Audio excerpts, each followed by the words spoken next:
ভরতপুরের বিধায়ক হুমায়ুন কবিরের ভাগ্য নির্ধারণ হবে আগামীকাল। তৃণমূল কংগ্রেসের শৃঙ্খলা রক্ষা কমিটি তার শোকজের জবাবে অসন্তুষ্ট, তাই এবারে সশরীরে তাকে হাজিরা দেওয়ার নির্দেশ দেওয়া হয়েছে। দলীয় সূত্রে খবর, মঙ্গলবার বিধানসভায় ডেকে কড়া বার্তা দেওয়া হবে হুমায়ুনকে। আজ বিধানসভায় বসেছিল তৃণমূলের শৃঙ্খলা রক্ষা কমিটির জরুরি বৈঠক।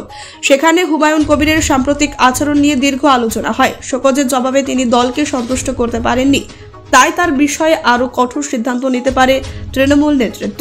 সূত্রে খবর, দলের ভাবমূর্তির ক্ষতি করা কোনো আচরণ বরদাস্ত করা হবে না। এই নিয়ে বিধানসভায় সাংবাদিকদের মুখোমুখি হন তৃণমূল বিধায়ক শওকত মোল্লা। তিনি জানান, দলীয় শৃঙ্খলা সকলের জন্য সমান, কেউ নিয়ম ভাঙলে ব্যবস্থা নেওয়া হবে। অন্যদিকে প্রবীণ নেতা শোভনদেব চট্টোপাধ্যায় বলেন, তৃণমূল একটি সুসংগঠিত দল, এখানে শৃঙ্খলার বাইরে গেলে কাউকে ছাড় দেওয়া হবে না।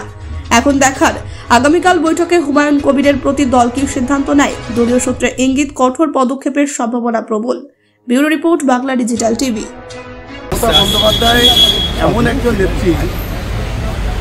নেত্রী সম্পর্কে অনেকে অনেক কথা বলেন, মুখ্যমন্ত্রী সম্পর্কে অনেকে অনেক কথা বলেন, বিরোধীদের কথা শোনে না। কিন্তু আজকে তিনি পবিত্র ফুরফুরা শরীফে যাচ্ছেন এবং সেখানে অনেক পীরজাদারা তারা তার আমন্ত্রণ ছাড়া দিয়েছেন এবং তারা আজকের এটা পবিত্র রমজান মাসে এটা খুব ভালো দিক বলে আমি অন্তত মনে করি। কে কী বলছে, কে কী না বলছে, তার জবাব মনে হয় যারা বিরোধিতা করে তার জবাব আজকের দিদি ফুরফুরা শরীফে গিয়ে 16 আনা দিয়েছেন বলে আমার অন্তত মনে হয়।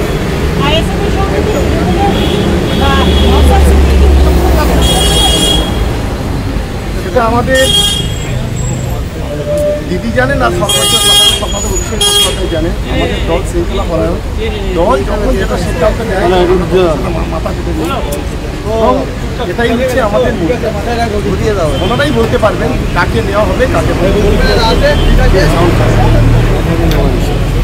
ফুরফুরা শরীফ নিয়ে বহু অভিযোগ ছিল যে ফুরফুরা শরীফের উন্নয়ন হচ্ছে না। তৃণমূল ঘনিষ্ঠ বলেই পরিচিত, দীর্ঘদিন পর মমতা দেখুন, আমি একজন মুসলিম পরিবারের সদস্য। আমরা বিগত দিনে 2011 আগে আমরা ফুরফুরা শরীফে যেতাম, আমরা কন্টিনিউ যেতাম।